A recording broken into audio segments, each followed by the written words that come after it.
I know this thing is on, and I know that you can hear me. Nursing and healthcare needs advocates and activism. So what are you waiting for? Let's do the damn thing. Welcome Matthew and Richard to the show. So before we get started, I always like to do an introduction for the guests who are listening. So maybe we could just start with, telling me a little bit about yourselves, your background, and maybe we'll start first with Matthew and then Richard. Fair enough. So for those of you who don't know me, my name is Matthew Flagler, and background. Wow, it's kind of storied, but I'll try to keep it short. It's So all good. my deal is that in a roundabout way, found myself entering the fire service. I became a firefighter, moved into fire prevention, and then started working in the private sector doing that, but have retired just over a year ago. I'm an author, just like you, but not a best-selling author like you. So, I've published one work of nonfiction about a tragic fire and explosion at the Quaker Oats factory in my hometown of Peterborough. It's written in narrative format and it's called To the Fire. Anyway, and now I guess I do TikToks, and I just cleared the 50,000 follower mark on TikTok. So I'm pretty stoked about that. And I have the bulletin board feature now. So I'm really pumped to see what I can do with that. But there you go. That's my background. Well, see, there's things I didn't know. I didn't know that I knew that you wrote a book. I didn't know what the background was. And then I didn't know why. I just didn't know that you were a firefighter. But now, I'm starting to see the connections with some of the conversations that you're having in relation to healthcare. Because again, I think you've probably seen some of the best times and some of the worst times in healthcare. So I can kind of see now where your spirit lies in terms of having these conversations. So I'm glad Thanks. you're here today and we'll have much more to discuss. Richard, tell me a little bit about yourself and your background. My name is Richard Hackett. I work for GM building trucks, just average Joe, pretty much. Nothing more to Matthew. So I think you're a little bit more than the average Joe. So how about we get into talking about why you started a petition? well, the comment that Matthew left on his page is about how healthcare is going to shit and everything else. So I got thinking, I was just like, well, my son has a learning disability and he has ADHD as well. But he also was put on the wait list for an OT for a long time since he was 4 years old, pretty much starting kindergarten, and he's still waiting. I always did follow-ups too about how far along he is on the list. And it's just they've been saying it's a long wait list. So I decided, you know what? His comment about the healthcare system and all that, I'm like, it's time to start a petition to actually make it as a right and not a privilege to have healthcare and education. So that's how I am. Yeah, no, I think it's so important that you started a petition. And I think this is where I'd say a lot of people actually don't know what to do. So, for example, I am a parent too. I have twin boys. So, one of my boys has autism and ADHD, and my other son has ADHD. And I think it was really so, my boys are 14. And the amount of energy we have to expend just to get not even the basics. Like sometimes it's not even the basics that we're getting, but the amount of fight that we have to put into just asking for, extra support, making sure that there's an EA in class. Now my boys are going to high school. So just trying to find a high school that'll have some of these same supports. As parents, we have to go above and beyond, and it shouldn't be this difficult to try to get the basics. And particularly when it comes to education and healthcare, we know that these things are intertwined as well. And it's very frustrating, to say the least, to just say, my child deserves to have these things too. Like if we're talking about having a society in which, everyone can participate, then why not use that equity-based lens and make sure that, maybe that child doesn't need those resources, but mine does. And it's really pathetic that your son's now 8 and you've been waiting 4 years and nothing has changed. And again, Right. when we talk about the Ford government, these are some I just think back to when he first came into power and all these different things about him campaigning. He's going to, decrease the wait list because Kathleen one was in previously and it Mhm. was a shit show then too. But again, now we're seeing this turn of nothing's really happening and we're seeing this slow creep of privatization. And I think maybe I'll bounce it to you, Matthew, to talk a little bit about what are some of the concerns that we're seeing, particularly in relation to education and healthcare, and how this petition might be able to support and make changes in terms of some of the things that we might be seeing. Yeah, it's a great question. You just hit the highlights of it, of exactly what I'd say about this. It seems like there's a very deliberate attempt to underfund public healthcare and education in Canada, in any provinces where, especially, there's a conservative government in power, and so that they can turn around and then say, see, it doesn't work. We have to try another model. But it's all about, and where it gets a bit conspiracy theory maybe, it's about they're doing what's best for their pocketbooks and their campaigns, and it's so insidious. So this petition, the reason I agreed to support it, Richard's message is amazing, that we need to protect public healthcare and education at all costs and make sure that it's not to the whims of a provincial conservative premier. And I'm sure Richard will discuss this too. And I know you didn't specifically ask, but some people have expressed a concern. Well, what happens when a federal conservative government gets in? Couldn't they muck this up? And that's not what this is about. It's still delivered through the provinces. It's still business as usual in that regard. It's about ensuring there's transparency, ensuring that those public health care dollars that were earmarked for such to the provinces are used for such. Right? It's not about taking away from the province as much as it's regulating it to ensure that it remains public forever. Yeah, no, I think that's what people need. And I think that's what, again, healthcare has this accountability issue, right? We just don't track or follow up with anybody in relation to when healthcare spending happens. So the federal government says, here's the money that's allocated towards the provinces, and the provinces can kind of do whatever they want. But again, this is where it's problematic, where we're seeing, they're not using it in the way, or they're deliberately underfunding it. And I think this is where, again, Richard, I think this is where you're like, I'm just a regular Joe, regular Joes, regular people. We make up the body of, Canadians. And I think it's important that people take action like what you did, because I think a lot of people just don't know what to do. So maybe you could tell us a little bit about petition E6982. Yeah, I just want to add on to the Constitution is the healthcare is in the Constitution, Constitution 1867. Well, the government is only responsible to hand the money out to the provinces, and it's up to the provinces what they want to do with it, which that's why the Health Act was created, to sustain that basic amount. But there's loopholes in that Health Act where you can two-tier systems, third-party systems, you know what I mean? It's just, my petition isn't about putting it into the Constitution for federal government to control it, because once it's in the Constitution, they can't control it. They have to obey by it. So, and if they don't obey by it, right, then there's laws put in place for them to be held accountable.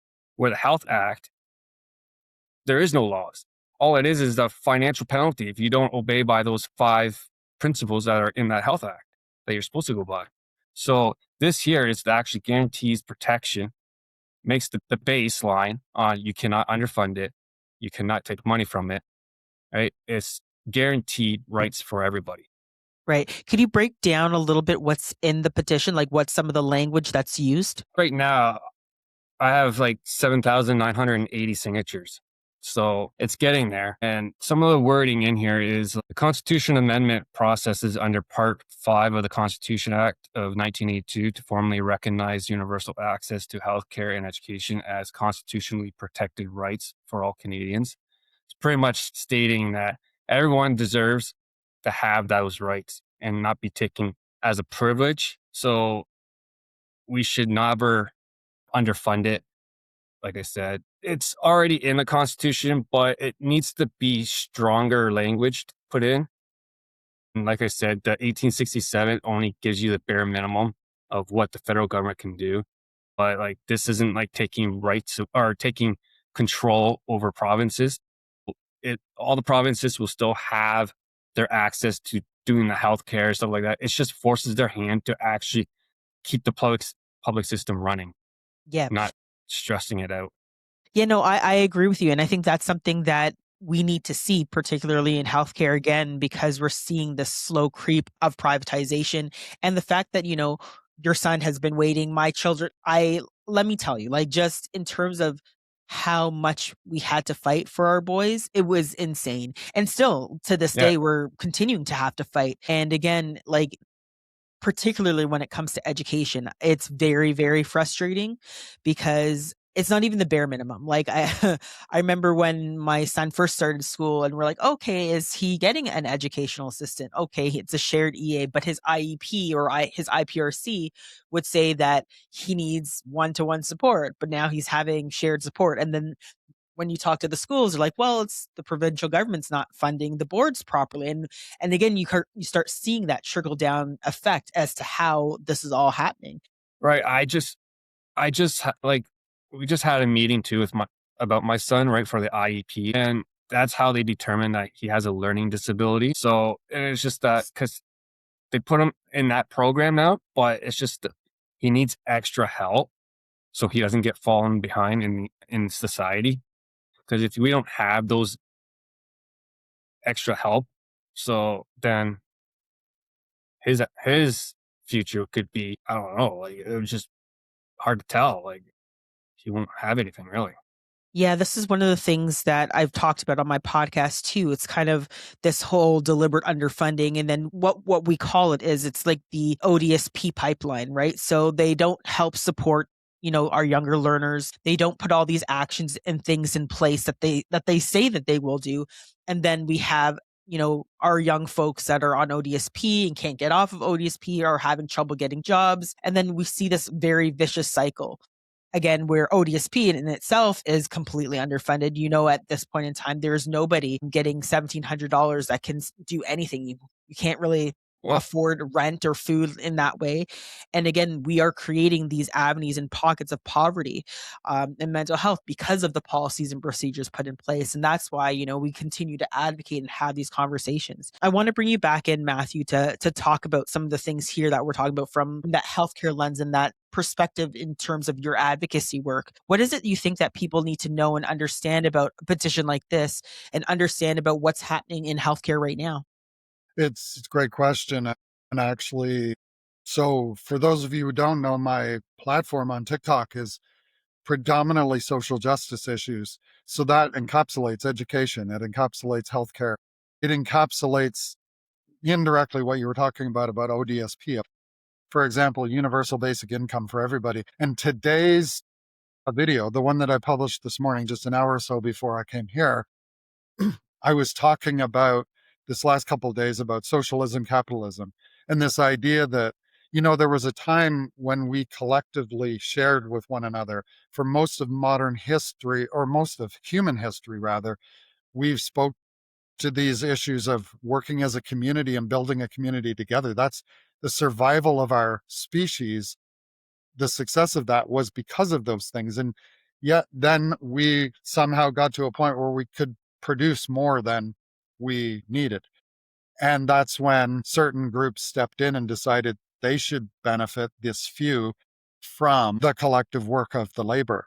And in order for society to continue to flourish, we need to all, as society members, share in the rewards or profits or benefits of our collective work. And everything, if we bring it back to healthcare, insulin was originally not copyrighted or patented.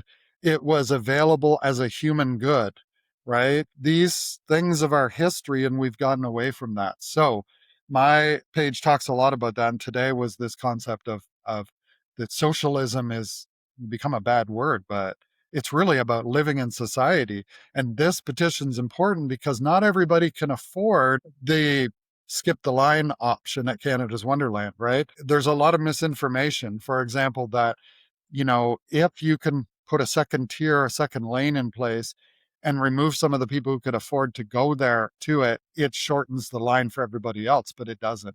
It doesn't shorten that line at all. And the same goes for education. I understand people's frustrations. We have a healthcare system that's broken. We have an education system that's not working, failing so many students who fall through the cracks.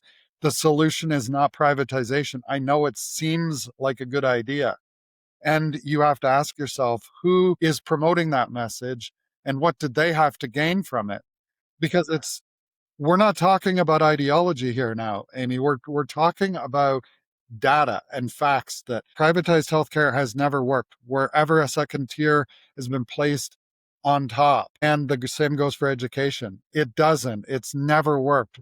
There are some countries where it has worked, but those countries are small, and the private system sits on top and enhances the public system that's properly and well funded, not as a second option that's more fully funded. So this petition is so critical because all of these things, the universal health care, the education, everything in society needs to be, basic human rights need to be accessible for everybody, regardless of stature in life, regardless of economic means, regardless, it has to be there. And clearly, if we leave capitalists and billionaires to their own devices, they will always do what's best for them and not what's best for us. I completely agree, and I think this is where people have to understand that it's us against the conservatives, or it's us against the Democrats, or it's us against the like whatever the case may be. But it's really actually about class, and I think people don't want to talk about the fact that it's actually a war on like the middle class, low income class, like the fact that there are these, like you said, billionaires that are going to profit off of it, and really the majority of us are going to lose if that's the way that they decide to set things up and we don't actually, fight against it. Well, the thing is too, right? I understand from those people who support the two-tier system, right? And because maybe it's not work for them for the public sector, but they don't understand that the public sector, if it was funded properly, they would have the same access and not long wait times, right? Where they believe that two-tier system would work, that they could just jump the line and go pay whatever, right? And they'll get it in like 2 weeks or a month or whatever. But they'll still get to use the public sector at the same time. You're really benefiting just yourself, not everybody else. And in Well, a yeah, society, everyone has to work together as a community kind of thing too, right? yeah, I agree. And I think what we see some of these provinces say in terms of some of their arguments, and again, this goes back to this kind of individual sense where it's like, oh, our governments shouldn't have to interfere. And they use it as like interference. They say, well, our government shouldn't have to interfere in education or in healthcare. People should have the ability to choose. And they kind of try to put it a spin on it that way, where again, we know that what will happen when we bring in profits over people, that again, But there will be groups of individuals who will be left behind. We will see these inequities, and and again, like you said, Matthew, who stands to benefit, who stands to lose, who stands to profit from these types of models. And again, this is where I'm very concerned when I hear this type of language, because it sounds really good and sexy to some people to say, okay, well, maybe I can pay for a $65 test, or maybe it is okay for me to jump the queue, to not realize that if we set the system that way, it won't work the way that they intend it to. And we've seen it time and time again where they've tried to do these types of systems where they privatize and we spend more money and the wait times are longer. And the only people who tend to benefit are the people who can pay large sums of money to get these things done. And again, it affects the health of everybody. So this is and why that's I think we all have to stand up to say, hey, here are the gaps in education, here are the gaps in healthcare, and here's what we can do as a collective society against these types of things. right. And privatization starts small by you, like you said, $65. Oh, people will pay $65, Yep, it's and not then too the much, price will right? go up, right? It will be like, oh, $200. They'll do that, and then $1,000. Then it goes out, and oh, we don't need public now because they can afford the $1,000 or $2,000, but not everybody can. Especially with Absolutely. the rich keeps Dre with a bigger percentage between the middle class. It pushes the middle class down into the poor sector, right? So it'll be just poor versus rich, and who Yeah, benefits it? and that's the thing, Richard, right? Like it creeps in, it's insidious, and the people who can afford to pay don't notice the carnage behind them. And I think that unfortunately, I have a theory that people in general have become a little bit too selfish or self-centered. They're not thinking about others the way we once did. They're only thinking about themselves. And I don't mean to paint a generic picture. I'm just saying that there seems to be a lot of people who are only concerned about what's best for them, to hell with everybody else. And that also has to change. It's a system that we have more people are closer to homelessness than they are to being a millionaire. And most people are living paycheck to paycheck. And yet they still have this impression that somehow they would manage okay. They don't see the levels of medical bankruptcy happening in the United States and the cost of the benefits. And the service isn't any better. And actually, you're a nurse, so you get this. But I think people also have this mistaken impression that if you bring privatization in, those private healthcare companies are going to bring a whole suite of staff with them that they're already paying. The Right. reality is that they're just going to harvest staff from the existing system, and it's going to put a further strain on the public healthcare system if we privatize. And education 100%. ditto, right? Like we see these teachers in private schools and we think that that private company brought them. No, they poached them from the public system by offering them better pay and better benefits. And of course they went there because professionals follow the money. I'm not saying anything negative or untowards you, Amy, but let's face it, we all have bills to pay. And if some private company is offering you a 30% increase in pay, guess where you're going to go? And that's the thing, right? Education, like that's why Ford froze the wages on nurses and teachers, right? Just so they could suffer while private comes in and say, hey, I'll offer you this more money if you come here, right? And then you just jump over there. So the two-tier doesn't work. It just takes it from the public. So the public struggles even more while the private gets bigger and bigger. And it just, look at education. Teachers deserve a bigger wage, right? Because they have to pay all their supplies out of their pocket. And they can only cover a small percentage on their taxes. So why do you think they fight for bigger wages and stuff like that? But yet other parents out there, complain like, "Oh, they make too much money." Do you not understand what they have to pay out of pocket? I don't disagree with you, Richard. And I think this is where people don't understand. And I think this is why we continue to have conversations like this one, right? I think when teachers go on strike, you hear about people griping about, oh, how upset they are. It's, this has ruined my day, my plans, and it's just like, you know what? And this is the same for nurses who strike. Particularly, we don't have that ability in Ontario, and I know other nurses in other places can. And again, right now in New York, they have like the largest nursing strike precedented.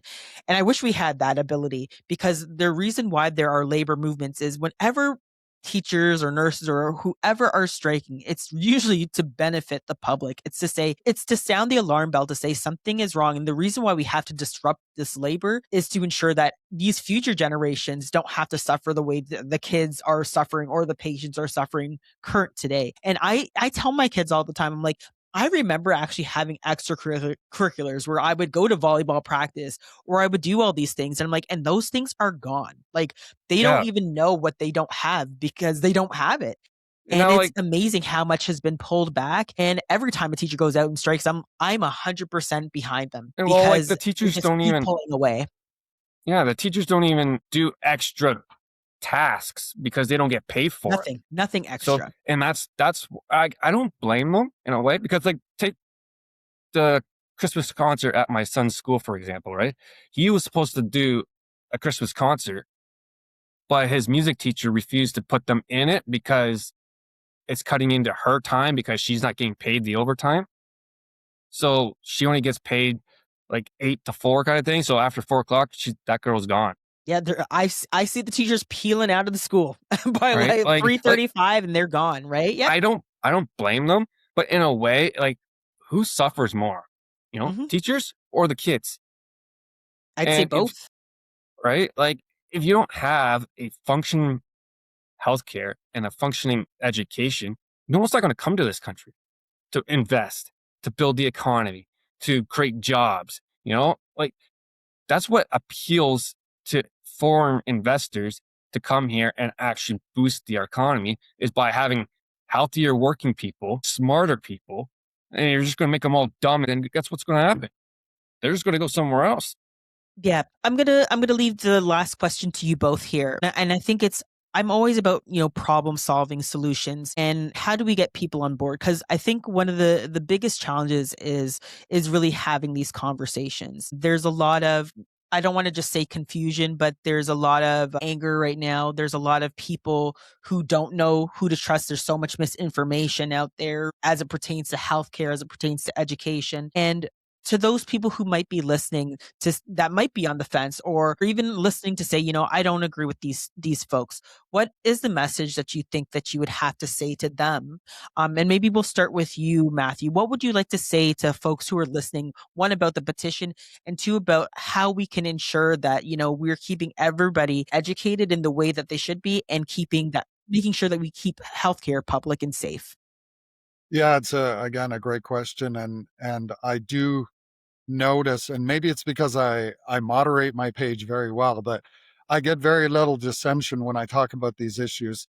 I think I've scared away some of the doom scrollers and shit posters, and so I don't see a lot, but I see some legitimate questions, and I've already addressed the one. Some people are concerned that a governmental change at a federal level could cause them to muck up something we work so hard with this petition to get protected. And I've already addressed that, so I won't highlight it again. But the petition, if done right and to a private member's bill and into law, will ensure that that can't happen. Again, the second objection that I see most commonly is, well, if I can afford to, I should be able to pay. And so, like, that frees up the line. It takes people out of the line, and it doesn't. It's a myth. And relatedly to all of that, like, this is a bigger issue beyond this podcast episode, but like, yes, some of the provincial governments are deliberately taking monies earmarked for healthcare and education and spending it in anything but, or they're diverting it to privatization. But the greater issue is that consistently since the 80s, with this concept of trickle down economics, we have slashed corporate taxes. We are not appropriately taxing the rich. We have this systematic underfunding in general. We have plenty of resources available to us. It's just that the wealthy have hoarded them. And I'll leave it with this message. It was a stat I saw that in 2025 in the world, we saw 286 new billionaires minted in Wow. 2025, 286 new billionaires minted. And in that same time, 9 million people died worldwide due to starvation. There is not a scenario in my world where we could have 286 new billionaires and 9 million people die of starvation. This is a greater issue. The petition, it's a stopgap, but in the end, we need to look at other funding models that ensure there's plenty of funds available that doesn't come out of the middle class or working class, because really there isn't. The people think of classes as how much money you make. So if you make this much money, you're in this upper class or you're whatever. It's not actually, Amy. It's not. The class difference is, the divide is how you make your money. So if you make your money by using your own personal labor, then you're working class, period, end of story. There's only that one class. And if you exploit labor to make your money, then you're a part of the capitalist class. And I think people need to realize there's this illusion that, oh, one day I could be in that upper class. So I don't want to, say anything bad about it because they might not accept me for membership. And the reality is that's not going to happen for about 99.9% of people on Earth. They're not I going to think ever you be hit in the nail that on the billionaire. head there. Anyway, that's my closing message. I don't know if I rambled too much, but there it is. No, not at all. I think you hit the nail on the head. Like I said, I think that's what we also see kind of in America too. And we won't, because that could be a whole other episode. But the whole idea behind like the leopards eating faces party, where there's a whole class of people, like you said, majority of us are working class, that they think that these policies that are instituted will work for them, and some of them are seeing that they aren't, when they arrive in the emergency departments, when they are going to the food banks, when they're going to seek help for additional services, that those aren't the policies put in place. And now the people that they voted for, they're questioning to say, hey, well, I thought this wasn't going to happen to me. Well, again, I think this is where we have to have the conversation here. And I know in Ontario, we had the lowest voter turnout in the last election. And I'd like to say that we need to do better. I think that's also part of it, understanding that our vote is powerful. The ability for us to go and say, we don't want this person in power, or we want this person in power, or to go up to an elected official and say, hey, what are you doing to support education? What are you doing to support healthcare? I think we have to take that power back. And I feel a lot of people feel that they're powerless, but I don't. I think people need to make sure that we do go out and vote. And that's how we make change within our government. Last words to you, Richard. Well, I just want to say is that Tommy Douglas he worked really hard just to get us the universal healthcare, even though doctors all voted against it and stuff like that and tried to lobby against it so hard. But like, he worked really hard to make sure everyone was equal to have the exact same care. That my petition isn't about having federal control. It's about your rights and you having access to all those rights. So provinces will not be having their stuff taken away from them either. So this is just it's a set still thing. If this goes to the House and then to the floor and gets private members bill and it passes, I would feel like I'm like Tommy Douglas 2.0. Well, we're working on it. We're going to work on, getting more signatures and getting more people to understand why it's important to have something like this and to sign and support. And I think that's what a lot of people are probably still on the fence about, is because they're afraid. Because I've seen comments too about that if the conservatives get in as federal, they'll take it away and blah, blah, blah, right? But if it's put right into the Constitution, the whole country would have to pretty much be conservative just to get the Constitution open to get it removed, pretty much. So that would never happen, for one. And for two, is that this is a set in stone thing. Like, if you have this, they have to obey by it, by law, not the Healthcare Act. The Healthcare Act will just be wiped away. This will take that over, and all politicians will be held accountable. And if this gets to the floor and a private member's bill is made, we will know who's against this. That's the very important thing here, right? Is to get it to the floor to get voted on. And you will know for sure who will vote against it. Those are the people who aren't for you. They're for private. Yeah, that's so that's closing too, I would want to add again. So for those who are listening who don't know, the petition's been live since the 4th of December. It closes the 3rd of April April. or something. Doesn't matter one day, one way or the other, but it has to get a minimum of 2,500 signatures just to even be considered. And we cleared that hurdle in the first week, but it needs to get 10,000 signatures in order to be considered on a private member's bill. And we're so close. It's just shy of 8,000 now. So I'm confident we will get the 10. Richard will get the 10. But I'm just saying, when we look at Alberta recently with the vote to separate, and it wasn't a House of Commons petition, but 440 something thousand people signed saying they do not want to separate from Alberta. If they can get 440,000 signatures for that in Alberta, surely to goodness we could get 400,000 signatures just out of Ontario alone with the population here to say we want this. So I'm excited that it's going to clear the 10. I'd love to blow the doors off that and see it be 25, 50, 100,000. The government can't ignore it if you get 100,000 signatures. So we need your help. We appreciate, Amie, that you invited us to come to speak to this. We need everybody listening to go sign this so that we can make a difference for everyone. Yes. And again, I will put the petition in the show notes so people can access it. I'll make sure that we push to get people to sign. I do have a great listenership, so hopefully some of them as well. And then, yes, it will be on the show notes, and it goes out to all of my various different social media platforms.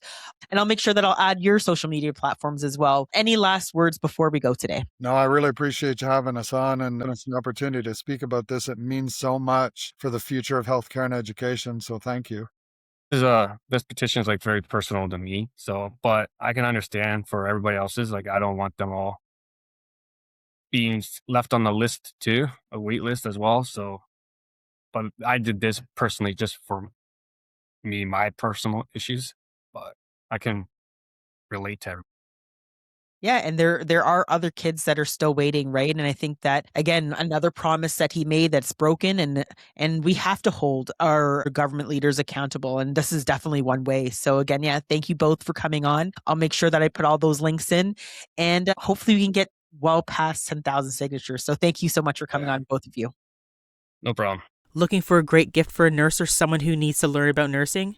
Check out my national best-selling book, The Wisdom of Nurses: Stories of Grit from the Bedside. Thank you so much for listening to The Gritty Nurse with Amie Archibald-Varley. If you're watching on YouTube or listening on Apple Podcasts, Spotify, iHeartRadio, or any other podcast platform, please hit the subscribe button so you'll never miss out on any awesome episodes from The Gritty Nurse. Thank you so much, and stay tuned until next time. Stay gritty.